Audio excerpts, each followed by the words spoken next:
Eligible ఉన్నారో తీసుకోండి. కేసీఆర్ మూసే కార్యక్రమం చేసినా మేము తెరిచి కొత్త కాలేజీలు ఇచ్చే కార్యక్రమంలో మేము ఉన్నాం. ఎవరు మా మీద మైనారిటీస్కు ఈ ప్రభుత్వంలో అన్యాయం చేస్తున్నారంటాం వాళ్ళకు నేను ఛాలెంజ్ చేస్తాను. రండిరా బాబు, నాతో డిబేట్ చేయండి. యాడికి రమ్మంటావు? రమ్ము, డిబేట్ చేయండి. కేసీఆర్, కేటీఆర్ రా, నాతో ఒకసారి డిబేట్ చేయి. అలాగే అట్లా క్రిటిసైజం చేసుడు ఈజీ, కానీ మీ హయాంలో ఒక కాలేజీ లేదు, ఒక ఎడ్యుకేషన్ ఉన్న కాలేజీలకు మూసేసినారు. అలాగే సీఎం గారు very unique idea, integrated hostels, residential schools 25 ఎకరాల మీద, మినిమం 25 ఎకరాలు బడ్జెట్, దాన్ని 1,20,00,000 120 crores 4 బిల్డింగ్లు, మధ్యలో గ్రౌండ్, 4లో SC hostel and school 4th నుంచి 12th వరకు. అలాగే BC, ST, SC 4, SC, ST, BC, minority 4 integrated ఒకటే కంపౌండ్ వాళ్ళలో 4 కాలేజీలు. ఈవినింగ్ కాగానే కాలేజీ స్కూల్స్ బంద్ కాగానే పిల్లలంతా ఆడేతందుకు వచ్చినప్పుడు దిస్ ఇస్ నేషనల్ ఇంటిగ్రేషన్. అన్ని మతాలకు, కులాలకు, వర్గాలకు సంబంధించిన ధనవంతుడు, బీదోడు, రూరల్లో అర్బన్ పిల్లవాళ్ళు అందరు కలిసి ఆడుకుంటారు. ద బ్యూటిఫుల్ కాన్సెప్ట్ ఉంది. అది 28 ఇంటిగ్రేటెడ్ కాలేజ్ దసరా నాడే ప్రారంభం చేసినారు. దసరా నాడే దాంట్లో 5,000 ఈచ్ కాలేజీలో, స్కూల్లో 5,000 విద్యార్థులు ఉంటారు. అన్ని కుల మతాలలో, ఎస్సీ, ఎస్టీ, బీసీ, మైనార్టీ. ఎంత beautiful concept. True national integration. True కులాలు, మతాల్లో విద్యార్థులు, యువకులకు వాళ్ళకి ఏం మతం లేదు, కలిసి ఫుట్బాల్ ఆడుకుంటారు, వాలీబాల్ ఆడతారు, హాకీ ఆడతారు, క్రికెట్ ఆడుకుంటారు, హాయిగా లైఫ్ అది చేస్తారు. అలాగే ఇలాంటి మంచి కాన్సెప్ట్కి కూడా వాళ్ళు తప్పుపడుతున్నారు. రిక్రూట్మెంట్ అయింది 10,300 స్కూల్స్కు మన డిఎస్సి జరిగింది. కేసీఆర్, హరీష్ రావు ఎప్పుడైనా డిఎస్సి తెలుసారా బాబు మీకు ఎట్లా ఉంటుందని? గ్రూప్ 1, గ్రూప్ 2 తెలుసా? కండక్ట్ చేసిరా?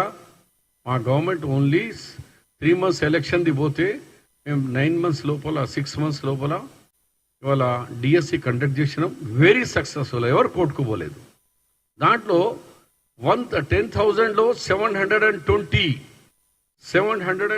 విద్యార్థులు ఇవాళ డిఎస్సిలో ముస్లిం స్టూడెంట్స్ సెలెక్ట్ అయినారంటే అది 4% కంటే కూడా పెరిగింది వాళ్ళ పర్సంటేజ్. ఇది మీ కళ్ళకు కనిపిస్తలేదా? आपकी आंखों को नहीं दिख रहा भाई साहब?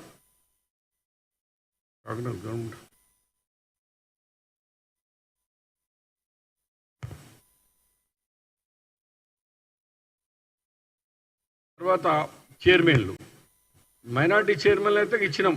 ముస్లిమ్స్కి అది ఉంటుంది, Haj committee, Waqf committee, minority finance committee, minority commission, దాంతో సహా ఇంకా అదనపు చైర్మన్లు కూడా ఇచ్చినాం. ప్రొఫెసర్ రియాజ్, ఆయన కాకతీయ యూనివర్సిటీ, ఆయనకు స్టేట్ లైబ్రరీ చైర్మన్ ఇచ్చినాం.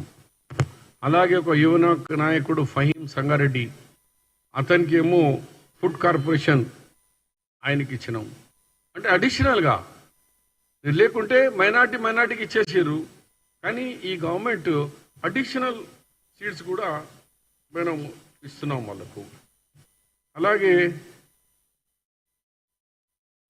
మధ్యలో టెంబ్రీస్, ఈ మైనారిటీ టెంబ్రీస్లో 31 స్టూడెంట్స్ ఫస్ట్ టైం ఇంత పెద్ద సంఖ్యలో మెడికల్ కాలేజీలో ఇప్పుడు ఎంబీబీఎస్ కౌన్సిలింగ్లో 31 స్టూడెంట్స్ సెలెక్ట్ అయినారు. ఫ్రీ సీట్లో 31 విద్యార్థులు టెంబ్రీస్ స్కూల్స్లో. దాని మీద కూడా మాట్లాడుతున్నారు.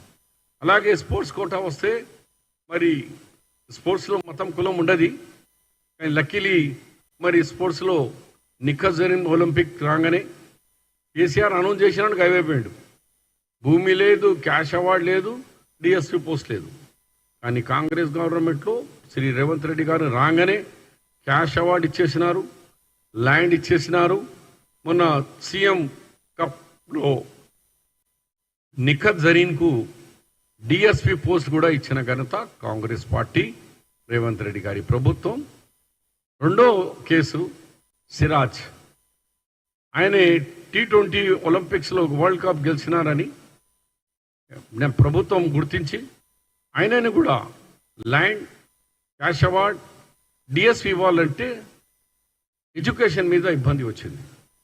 ఈ అమ్మాయి అయితే ఆల్రెడీ పోస్ట్ గ్రాడ్యుయేట్ ఉంది, నిఖత్ జరీన్, కానీ ఈయన ఇంటర్మీడియటే సిరాజ్. అయినా ఇంటర్మీడియట్కు డిఎస్పి ఎలిజిబిలిటీ కాదు, గ్రూప్ 1 ఇది. దాని గురించి స్పోర్ట్స్ చట్టంలో మార్పు తీసుకొచ్చి అసెంబ్లీలో క్యాబినెట్ పెట్టాం, క్యాబినెట్ అయినాక అసెంబ్లీలో పెట్టాం, అసెంబ్లీ నుంచి మా చట్టాన్ని మార్పించి సిరాజ్కు డిఎస్పి చేసిన ఘనత కాంగ్రెస్ పార్టీ. ఇది అంతా మర్చిపోతున్నారు. ఏం లేకుండా వస్తూ కాంగ్రెస్ ఏం చేయలేదు, ఏం చేయరు, మరి ఏం చేయాలా నాకు అర్థం కాకుండా ఉంది. ఇన్ని అభివృద్ధి కార్యక్రమాలు చేస్తున్నారు. కేసీఆర్ ఎందుకు ఇయ్యలేదా నిఖత్కు మీ నాయన జాబీ? ఎందుకు స్పోర్ట్స్ మొత్తం కంప్లీట్ విలేజ్ వైజ్గా ఫినిష్ చేసేస్తున్నారు? స్పోర్ట్స్ యాక్టివిటీస్ లేకుండా పిల్లలకంతా డ్రగ్స్లో అలవాటు పెట్టించినాం. మా గవర్నమెంట్ ఉంది, స్పోర్ట్స్ డెవలప్ అయితే పిల్లలు డ్రగ్స్ కానీ ఇతర నిషేధన వస్తువుల దగ్గర పోకుండా వాళ్ళ జీవితాలు మంచిగా గడుస్తారు. వాళ్ళు స్పోర్ట్స్ నుంచి ఈ దేశానికి మంచి పేరు తీసుకొస్తారని ఆశిస్తున్నారు. ఇవన్నీ విషయాల్లో మీ దృష్టికి తీసుకొచ్చి ఈ ప్రొపగండా బంద్ చేయండి. కేసీఆర్, కేటీఆర్కు వార్నింగ్ ఇస్తున్నా, ఛాలెంజ్ చేస్తున్నా. ఈ వట్టిగా డైలీలు ఇవ్వగానే ఓ ట్విట్టర్ మీద కొట్టేసి దానికి బదులు ఛాలెంజ్ చేస్తా, నేను వస్తా, యాజ్ ఎ షబ్బీర్ వస్తా, 48 మెంబర్స్ డేట్ వైడ్ ఇస్తా. డిఫెక్షన్ ఎట్లా చేసినాను, ఎంపీలు ఎప్పుడు డిఫెక్షన్ అయినాయి, ఎమ్మెల్యేలు ఎప్పుడు చేసినారు, ఎమ్మెల్సీ ఎప్పుడు చేసినారు, నాకు ఎట్లా పదవి నుంచి ఎమ్మెల్సీ లీడర్ ఆఫ్ ది అపోజిషన్గా స్ట్రెంత్ నాది తీసుకున్నావు, ఎట్లా భట్టి గారిది deputy leader of the opposition assembly నుంచి 12 మందికి డిఫెక్ట్ చేయించిన, అది 1 డేలో కాలే, డేట్ వైజ్గా ఉంది నా దగ్గర. ఇవాళ ఏమంటారంటే మీకొక నీతి మాకొక నీత.